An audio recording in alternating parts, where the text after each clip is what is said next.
ಇದು ಸಾಮಾನ್ಯ ಚುನಾವಣೆ ಅಲ್ಲ, ತಮಿಳುನಾಡು ಭವಿಷ್ಯವನ್ನೇ ನಿರ್ಧಾರ ಮಾಡುವಂತಹ ಮಹಾಮತಯುದ್ಧ. ಡಿಎಂಕೆ ಎಐಡಿಎಂಕೆ ನಡುವೆ ನಡೀತಿದ್ದಂತಹ ರಾಜಕೀಯದ ಚದುರಂಗದ ಆಟಕ್ಕೆ ಈ ಬಾರಿ ನಟ ದಳಪತಿ ವಿಜಯ್ ಗ್ರ್ಯಾಂಡ್ ಎಂಟ್ರಿ ಕೊಟ್ಟಿದ್ದಾರೆ. ಈ ಬಾರಿ ಇಲ್ಲಿ ತ್ರಿಕೋನ ಸ್ಪರ್ಧೆ ಏರ್ಪಟ್ಟಿದೆ. ವೇದಿಕೆಗಳ ಮೇಲೆ ನಾಯಕರ ಅಬ್ಬರ ಶುರುವಾಗಿದ್ದರೆ ಮತ್ತೊಂದು ಕಡೆ ಮೌನ ತೀರ್ಪು ಕೊಡೋದಕ್ಕೆ ಮತದಾರ ಪ್ರಭು ಸಜ್ಜಾಗಿದ್ದಾನೆ. ಏಷ್ಯಾನೆಟ್ ಸುವರ್ಣ ನ್ಯೂಸ್ನಲ್ಲಿ ತಮಿಳುನಾಡಿನ ರಾಜಕೀಯದ ಗ್ರೌಂಡ್ ರಿಪೋರ್ಟನ್ನು ನಾನಿವತ್ತು ತೋರಿಸ್ತೀನಿ. ತಮಿಳುನಾಡಿನಲ್ಲಿ ನನ್ನ ಓಟು ನನ್ನ ಮಾತು ವಿಶೇಷ ಕಾರ್ಯಕ್ರಮಕ್ಕೆ ಸ್ವಾಗತ. ನಾನು ಮುತ್ತಪ್ಪ ಲಮಾಣಿ.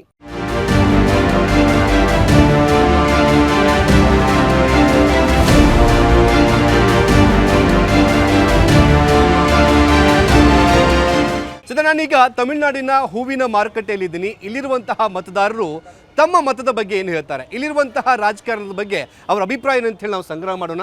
ಸಾಕಷ್ಟು ಜನ ಇದ್ದಾರೆ. ಸರ್, ಹೇಗಿದೆ ಚುನಾವಣೆ ಇಲ್ಲಿ ತಮಿಳುನಾಡಲ್ಲಿ, ಯಾವ ರೀತಿಯಾಗಿ ಪ್ರಚಾರಗಳು ನಡೀತಾ ಇದೆ?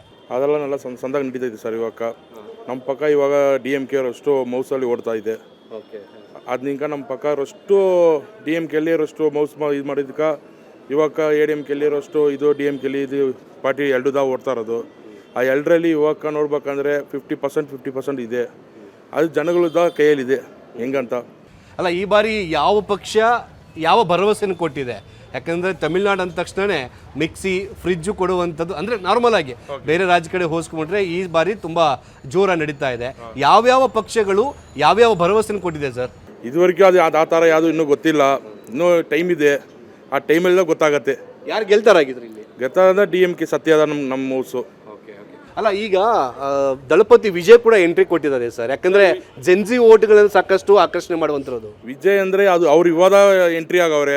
ಇದು ಇನ್ನೂ ಇದಕ್ಕೆ ಮುಂದೆ ಇರೋ ಪಾರ್ಟಿಗಳಲ್ಲಿ ಸಾನ ಜನ ಅವ್ರೆ.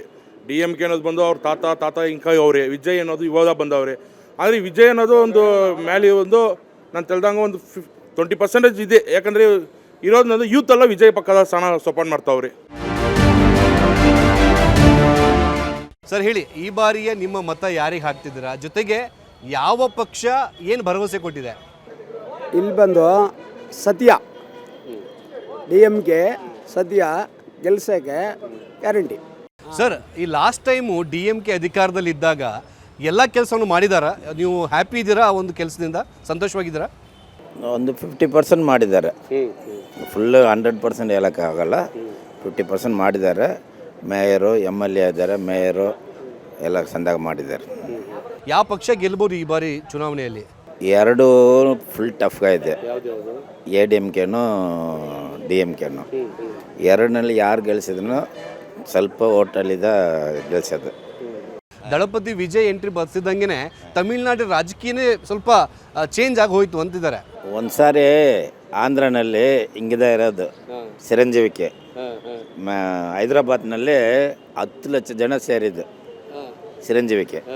ತನಿ ಪಕ್ಷ ಆ ಟೂಟನ್ ಏನೇನೋ ಮಾಡಿದ ಆಯಿತು.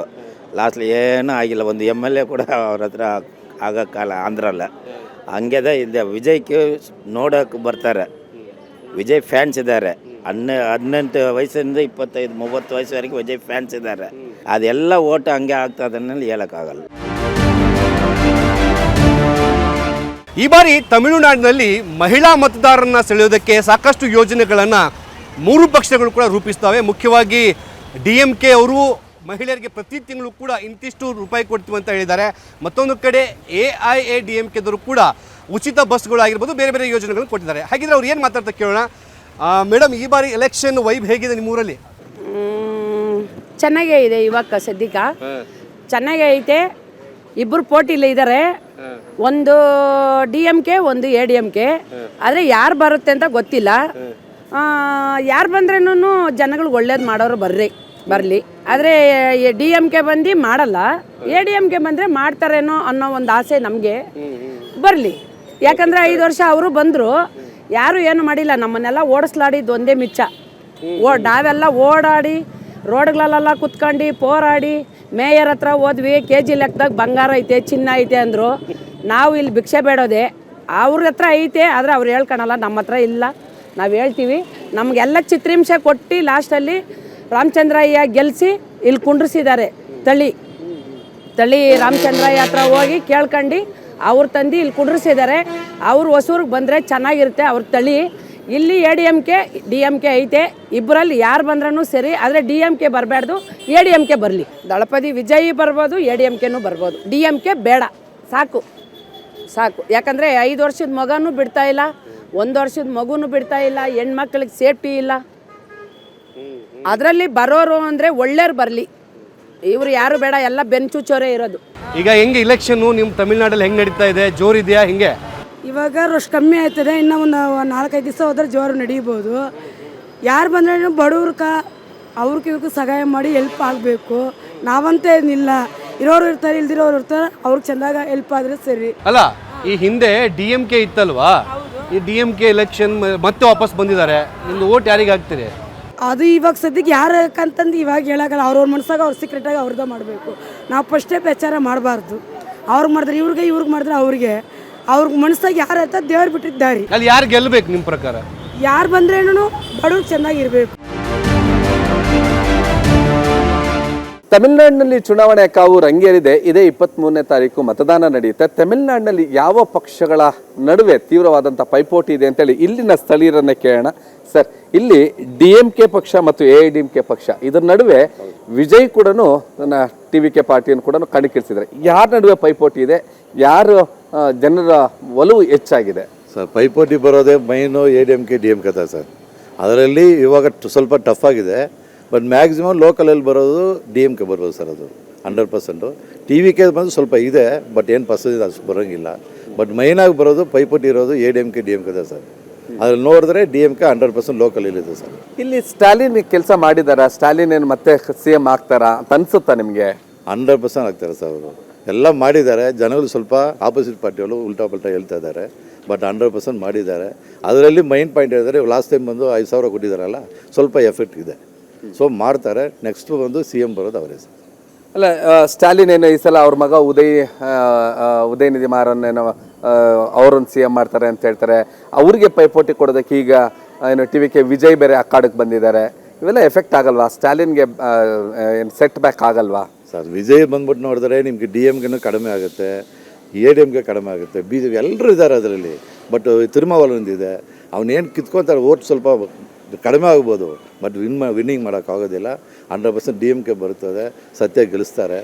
ಪ್ರತಿ ಹಂತದಲ್ಲೂ ಕೂಡ ಮತದಾರನ ಅಭಿಪ್ರಾಯಗಳು ಕೂಡ ಬದಲಾಗ್ತಾ ಹೋಗ್ತಾ ಇದೆ. ನಾನು ಮತ್ತೆ ತಮಿಳುನಾಡಲ್ಲಿರುವಂತಹ ಮತದಾರನ ಮಾತಾಡ್ಸ್ತಾ ಹೋಗ್ತೀನಿ. ನನ್ನ ಜೊತೆಗೆ ಇಲ್ಲೊಬ್ಬರು ಗ್ರಾಹಕರು ಕೂಡ ಇದ್ದಾರೆ. ಸರ್, ತಾವು ಎಷ್ಟು ವರ್ಷದಿಂದ ಇಲ್ಲಿದ್ದೀರಾ ಸರ್? ಸುಮಾರು ಒಂದು 38 ವರ್ಷದಿಂದ. ಸರ್, ಈಗ ತಮಿಳುನಾಡಲ್ಲಿ ಚುನಾವಣೆ ನಡೀತಾ ಇದೆ. ಕಳೆದ 5 ವರ್ಷಗಳಿಂದ DMK ಆಳ್ವಿಕೆ ಇರುವಂತಹ ಪ್ರದೇಶ ಅಂದರೆ ತಮಿಳುನಾಡು. ಈಗ ಮತ್ತೆ ಚುನಾವಣೆ ಬರ್ತಾ ಇದೆ. ಕಳೆದ 5 ವರ್ಷದ ರಾಜಕಾರಣವನ್ನು ನೋಡೋದಾದರೆ ತಾವು ಅದನ್ನು ಯಾವ ರೀತಿ ವಿವರಿಸ್ತೀರಾ? ಅಭಿವೃದ್ಧಿ ಯಾವ ರೀತಿ ನಡೀತು? ಈಗ ಮತ್ತೆ ಚುನಾವಣೆ ಬಂದಿದ್ದಾರೆ, ಯಾರಿಗೆ ಮತ ಹಾಕುವಂಥ ಪ್ಲಾನ್ ಇದೆ? ಬೇಸಿಕ್ಕಾಗಿ ನನಗೆ ರಾಜಕೀಯ ಅಂದರೆ ಅಷ್ಟೊಂದು ಆಸಕ್ತಿ ಏನೂ ಇಲ್ಲ. ಚುನಾವಣೆ ಬಂದಾಗ ನನ್ನೊಂದು ಮತವನ್ನು ಪರಿಶೀಲನೆ ಮಾಡಿ ಯಾರು ಒಳ್ಳೆಯ ಕೆಲಸವನ್ನು ಮಾಡ್ತಾರೋ ಅವರಿಗೆ ನಾನು ಮತವನ್ನು ಹಾಕ್ತೇನೆ. ಈಗಂತೂ ನಾನು ಕೇಳ್ಪಟ್ಟದ ವಿಷಯವೇನೆಂದರೆ, ಒಂದು ಅತೃಪ್ತಿಯ ಅಲೆಗಳು ಎಲ್ಲ ಕಡೆ ಹೋಗ್ತಿದೆ. ಅದರಿಂದ ಏನಾಗುತ್ತೆ ನೋಡಬೇಕು. ದ್ರಾವಿಡ ಪಕ್ಷಗಳ ಕಾಳಗದಲ್ಲಿ ಈಗ ತಮಿಳುನಾಡಿನಲ್ಲಿ ಮತದಾನಕ್ಕೆ ದಿನಗಣನೆ ಆರಂಭವಾಗಿದೆ. ಜನರ ನಾಡಿ ಮಿಡಿತ ಹೇಗಿದೆ ಅನ್ನೋದಕ್ಕೆ ಇಲ್ಲಿನ ವಕೀಲರನ್ನು ಹೋರನ್ನು ನಾನು ಮಾತನಾಡಿಸ್ತೇನೆ. ಸರ್, ಇಲ್ಲಿ ಕಳೆದ 10 ವರ್ಷಗಳಿಂದಲೂ DMK ಆಡಳಿತ ನೀಡ್ತಾ ಇದೆ. ಈ ಬಾರಿ ಯಾವ ಪಕ್ಷಗಳ ನಡುವೆ ಪೈಪೋಟಿ ಇದೆ ಅಂತ ತಮಗನ್ಸುತ್ತೆ? DMKನಲ್ಲಿ ಏನು ಡೆವಲಪ್ಮೆಂಟ್ ಇಲ್ಲ ಸರ್. ಇಲ್ಲಿಗೆ NDA ಕೂಟಣಿ ಬಂದೇ ಇಲ್ಲಿ ಡೆವಲಪ್ ಆಗೋದು. ಅದಕ್ಕೆ ಮುಂದೆ ಭಾಳ ಸ್ಟಡಿ ಚೆನ್ನಾಗಿ ಮಾಡಿದ್ರು. ಬಟ್ 10 ವರ್ಷ ಏನು ಡೆವಲಪ್ಮೆಂಟ್ ಯಾವುದೂ ಇಲ್ಲ. ಅವ್ರು ಬಾಳಕೃಷ್ಣ ರೆಡ್ಡಿ ಹೆಂಗೆ ಬಿಟ್ಬಿಟ್ಟು ಹೋಗಿದ್ದಾರೋ ಹಂಗೆ ಇದೆ ಹಂಗೆ. ಸೊ ಡೆವಲಪ್ಮೆಂಟ್ ಏನೂ ಇಲ್ಲ.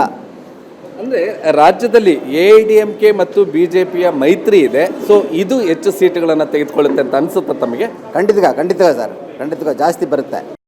ಸರ್, ಈಗ ತಮಿಳುನಾಡಿನಲ್ಲಿ ಚುನಾವಣೆ ಶುರುವಾಗಿದೆ, ಪ್ರಚಾರಗಳು ಕೂಡ ಜೋರಾಗಿ ನಡೀತಾ ಇದ್ದಾವೆ. ಏನು ಅನಿಸುತ್ತೆ ನಿಮ್ಗೆ, ಯಾರು ಗೆಲ್ಬೋದು ಈ ಸತಿ?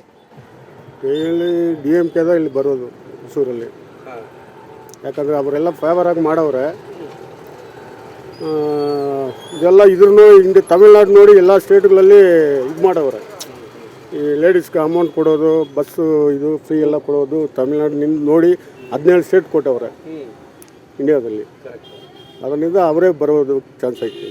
ಅಲ್ಲ ಇದು ಏನು ಅನ್ಸುತ್ತೆ ನಿಮಗೆ, ಹೆಣ್ಮಕ್ಳಿಗೆ ಫ್ರೀ ಕೊಟ್ಟಿರುವಂಥದ್ದು ನಿಮ್ಮ ಆಟೋದವ್ರಿಗೆ ಯಾವ ರೀತಿ ಎಫೆಕ್ಟ್ ಆಗಿದೆ ಅಂತ? ನಮ್ಗೆ ಏನು ಆಫಿ ಎಫೆಕ್ಟ್ ಇಲ್ಲ ಸರ್, ಅದೆಲ್ಲ ಏನೋ ಇಲ್ಲ. ಮನೆಗಳು ಕೊಡ್ತಾವ್ರೆ, ಹುಡುಗರಿಗೆ ಎಜುಕೇಷನ್ ಚಂದ ಮಾಡ್ತಾವ್ರೆ, ಹೆಣ್ಣು ಹುಡುಗರಿಗೆ ಎಜುಕೇಷನ್ ಕೊಡ್ತಾವ್ರೆ, ಲ್ಯಾಪ್ಟಾಪ್ ಕೊಟ್ಟವ್ರೆ, ತಿಂಗಳು 1,000 ರೂಪಾಯಿ ಕೊಡ್ತಾವ್ರೆ ಅವ್ರಿಗೂ ಎಜುಕೇಷನ್ಗೆ. ಗಂಡು ಹುಡುಗರಿಗೂ ಕಾಲೇಜ್ ಗೌರ್ಮೆಂಟ್ ಕಾಲೇಜಲ್ಲಿ ಓಡೋರಿಗೆ ಅವ್ರಿಗೂ ಕೊಡ್ತಾವ್ರೆ 1,000 ರೂಪಾಯಿ ಎಲ್ಲ ಚೆಂದಾಗಿ ಮಾಡ್ತಾರೆ. ಮೆಡಿಕಲ್ ಇದು ಚೆಂದಾಗಿ ಮಾಡ್ತಾವ್ರೆ. ಮನೆಗೆ ಬಂದು ಮೆಡಿಕಲ್ ವಯಸ್ಸಾದವ್ರಿಗೆ ಟ್ಯಾಬ್ಲೆಟ್ಸು ಅದು ಇದೆಲ್ಲ ಮನೆಯಲ್ಲೇ ಬಂದು ನೋಡ್ಕೊಂಡು ಕೊಡ್ತಾವ್ರೆ, ಎಲ್ಲ ಚೆಂದಾಗಿ ಮಾಡ್ತಾವ್ರೆ. ಇದು ಸಾಮಾನ್ಯ ಚುನಾವಣೆ ಅಲ್ಲ, ತಮಿಳುನಾಡಿನ ಭವಿಷ್ಯವನ್ನು ನಿರ್ಧಾರ ಮಾಡುವಂತಹ ಮಹಾ ಮತಯುದ್ಧ. ಈ ಮತಯುದ್ಧಕ್ಕೆ ಸಂಬಂಧಪಟ್ಟಂತೆ ನಾವಿವತ್ತು ತಮಿಳುನಾಡಿನ ಹೊಸೂರಲ್ಲಿದ್ದೀವಿ. ಇಲ್ಲಿರುವಂತಹ ಮತದಾರರ ಅಭಿಪ್ರಾಯವನ್ನು ಸಂಗ್ರಹ ಮಾಡೋದಕ್ಕೆ ನನ್ನ ಓಟು ನನ್ನ ಮಾತು ವಿಶೇಷ ಕಾರ್ಯಕ್ರಮವನ್ನು ನಡೆಸ್ಕೊಡೋಕೆ ನಾನು ಬಂದಿದ್ದೀನಿ. ನನ್ನ ಜೊತೆಗೆ ನನ್ನ ಸಹೋದ್ಯೋಗಿ ಮಂಜುನಾಥ್ ಕೂಡ ಇದ್ದಾರೆ. ದ್ರಾವಿಡ ಪಕ್ಷಗಳ ಕಾಳಗದಲ್ಲಿ ತಮಿಳುನಾಡಿನಲ್ಲಿ ಜನರ ಒಲವು ಯಾರತ್ತ ಇದೆ, ಜನ ಇಲ್ಲಿ ಯಾವುದನ್ನು ಯೋಚನೆ ಮಾಡ್ತಿದ್ದಾರೆ ಮತ್ತು ಅವರ ಹೃದಯ ಬಡಿತ ಯಾವ ಪಕ್ಷದ ಕಡೆಗೆ ಮತ್ತು ಅವರ ಒಲವು ಯಾರ ಕಡೆಗಿದೆ ಅಂತೇಳಿ ನಾನು ಹೊಸೂರಿನ ಈ ಒಂದು ಮಾರುಕಟ್ಟೆಯಲ್ಲಿ ನನ್ನ ಸಹೋದ್ಯೋಗಿಯಾಗಿರ್ತಕ್ಕಂಥ ಮುತ್ತು ಜೊತೆ ಹೋಗಿದ್ದೇನೆ. ಅವರ ಅಭಿಪ್ರಾಯಗಳನ್ನು ಸಂಗ್ರಹಿಸೋಣ. ಸಾಮಾನ್ಯವಾಗಿ ಮಂಜನ ತಮಿಳುನಾಡು ಅಂದ ತಕ್ಷಣವೇ ಫ್ರಿಜ್ಜು, ಈ ಪಾತ್ರೆ ಮತ್ತು ಮಿಕ್ಸಿಯನ್ನು ಫ್ರೀ ಕೊಡುವಂಥದ್ದು ಒಂದು ವಾಡಿಕೆ ಹಿಂದೆನೂ ಕೂಡ. ಬಟ್ ಈ ಬಾರಿ ಚುನಾವಣೆಯಲ್ಲಿ ತ್ರಿಶಂಕು ಅಂದರೆ ತ್ರಿಕೋನವಾಗಿ ಚುನಾವಣೆ ನಡೀತಾ. ಒಂದು ಕಡೆ DMK, ಮತ್ತೊಂದು ಕಡೆ AIDMKದವರು, ಮತ್ತೊಂದು ಕಡೆ TVK. ಅಂದರೆ ಈ ವಿಜಯ್ ಎಂಟ್ರಿ ಕೊಟ್ಟ ಮೇಲೆ ತಮಿಳುನಾಡು ರಾಜಕೀಯದಲ್ಲೇ ದೊಡ್ಡ ಸಂಚಲನ ಕೂಡ ಸೃಷ್ಟಿಯಾಗಿರುವಂಥದ್ದು.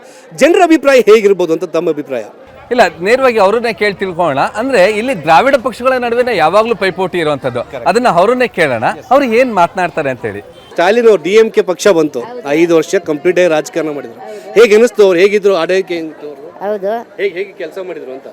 ಒಳ್ಳೆ ಕೆಲಸನೇ ಮಾಡ್ತಾರೆ, ಒಳ್ಳೆಯವರು. ಹೌದು, ಹೆಣ್ಮಕ್ಳಿಗೆಲ್ಲ ಫ್ರೀ ಬಸ್ ಕೊಟ್ಟರು ಓಡಾಡೋಕ್ಕೆ, ಮತ್ತೆ ಪ್ರತಿ ತಿಂಗಳು ಅವ್ರ ಅಕೌಂಟಿಗೆ ದುಡ್ಡು ಬರೋ ಹಂಗೆ ಮಾಡಿದ್ರು. ಎಲ್ಲಾನು ಒಳ್ಳೇದು ಕೆಲಸ ಮಾಡ್ಯವ್ರೆ, ಎಲ್ಲರಿಗೂ ಒಳ್ಳೇದು ಮಾಡ್ಯವ್ರೆ. ಚಂದಾಗದೆ ಪ್ರಪಂಚ. ಸರ್, ಹೇಗಿದೆ ಈ ಸಲ ಚುನಾವಣೆ ಪ್ರಚಾರ ತಮಿಳುನಾಡಲ್ಲಿ? ತಮಿಳ್ನಾಡು ಸ್ವಲ್ಪ ಜೋರಾಗಿ ನಿಲ್ತಾ ಇದೆ ಸರ್. ಎಲೆಕ್ಷನ್ ಫೇಸಲ್ಲಿ ಜನ ಬರ್ತಾರೆ, ಆದರೆ ಎಲ್ಲ ಫ್ರೀ ಅಂತಾರೆ. ಫ್ರೀ ಬೇಡ, ಸ್ವಲ್ಪ ಸಲ ಜನ ಕೇಳ್ತಾರೆ. ಫ್ರೀ ಕೊಟ್ಟು ಜನರೆಲ್ಲ ಮುಟ್ಟಾಗ್ತಾರೆ ಇದ್ದಾರೆ. ಫ್ರೀ ಎಲ್ಲ ಫ್ರೀನೇ ಜಾಸ್ತಿ ಹೇಳ್ತಾರೆ. ಫ್ರೀ ಕೊಡಬಾರ್ದು ನಮ್ಗೆ ಯೂತ್ಕ ಅನ್ನಿ ಇದು ಹೇಳ್ತೀವಿ ನಾವು. ಈ ಬಾರಿ ಯಾರು ಗೆಲ್ಲುವಂತ ಹತ್ರ ಇದ್ದಾರೆ ಸರ್? ಈ ಜನಗಳು ಹೇಳ್ತಾ ಇದ್ದಾರೆ, ಯಾರೊಬ್ಬ DMK ಬರ್ತಾರೆ ಅಂತ ಹೇಳ್ತಾ ಇದ್ದಾರೆ. ಅದು ಸರಿಯಾಗಿ ಹೇಳೋಕ್ಕಾಗಲ್ಲ. ಕಳೆದ 10 ವರ್ಷದಿಂದನೂ ಕೂಡ DMK ಕೂಟಣಿ ಇಲ್ಲಿ ಆಡಳಿತ ನಡೆಸ್ತಾ ಇದೆ. ಡೆವಲಪ್ಮೆಂಟ್ಸ್ ಆಗಿದೆಯಾ? ಆಗಿದೆ. ಆದರೆ ಈ ಸಲ ಅವರ ಕೂಟಣಿನೇ ಮತ್ತೆ ಬರುತ್ತಾ ಅಥವಾ AIDMK ಕೂಟಣಿ ಬರುತ್ತಾ? ಅವರೇ ಬರ್ತಾರೆ, DMKನೇ ಬರ್ತಾರೆ. ಇಲ್ಲಿ ವಿಜಯ್ ಕೂಡ ಬಂದಿದ್ದಾರೆ ಈ ಸಲ. ಅಂದರೆ ವಿಜಯ್ಗೆ ಲಕ್ಷಾಂತರ ಜನ ಸೇರ್ತಾ ಇದ್ದಾರೆ ಅವ್ರಿಗೆ ಓದ್ ಕಡೆಗೆ ಎಲ್ಲನೂ. ಅಂದರೆ ಅವರು ಕೂಡ ಗೆಲ್ತಾರೆ ಅಂತ ಅನ್ಸುತ್ತಾ? ಇಲ್ಲ, ಅಭಿಮಾನಿಗಳು ಸೇರ್ತಾರೆ, ಆದರೆ ಓಟ್ ತೆಗಿಯೋಕ್ಕೆ ಕಷ್ಟ. ಈ ಸಲ ತಮಿಳುನಾಡಿನಲ್ಲಿ ಚುನಾವಣೆ ಜೋರಾಗಿ ನಡೀತಾ ಇದೆ. ಎಲ್ಲ ಪಕ್ಷಗಳು ಕೂಡ ಎಲ್ಲರೂ ಕೂಡ ಪ್ರಚಾರ ಮಾಡ್ತಾ ಇದ್ದಾರೆ. ಅಂದರೆ ಯಾರು ಬಂದರೆ ತಮಿಳುನಾಡಿಗೆ ಒಳ್ಳೇದಾಗತ್ತೆ ಅಂತ ಅನಿಸುತ್ತೆ ನಿಮಗೆ?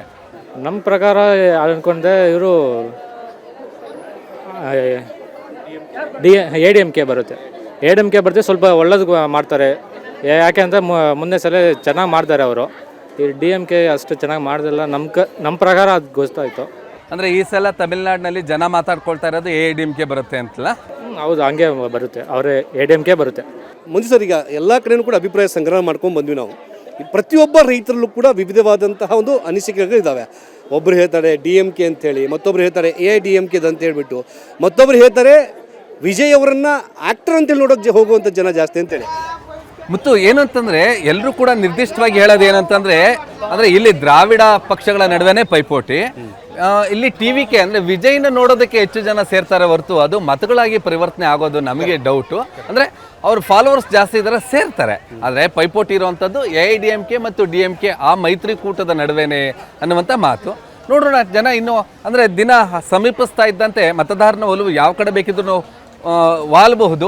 ಇನ್ನೂ ದಿನಗಳು ಇರೋದ್ರಿಂದ ಬಹುಶಃ ಈ ಒಂದು ಏನು ಮತದಾರನ ಆ ಒಂದು ಮಾತುಗಳು ಮತ್ತು ಅವರ ಒಲವು ಕೂಡ ಬದಲಾಗುವಂಥ ಸಾಧ್ಯತೆ ಹೆಚ್ಚಾಗಬಹುದು. AIDMKಗೆ ಹೆಚ್ಚಾಗಬಹುದಾ ಅಥವಾ DMKಗೆ? ಆದರೆ ಆರಂಭದಲ್ಲಿ ಈಗ ನಮಗೆ ಕಾಣಿಸ್ತಾ ಇರ್ತಕ್ಕಂಥದ್ದು ಇವರಿಬ್ಬರ ನಡುವೆಯೇ ನೇರವಾದಂಥ ಪೈಪೋಟಿ ಇರುವಂಥದ್ದು.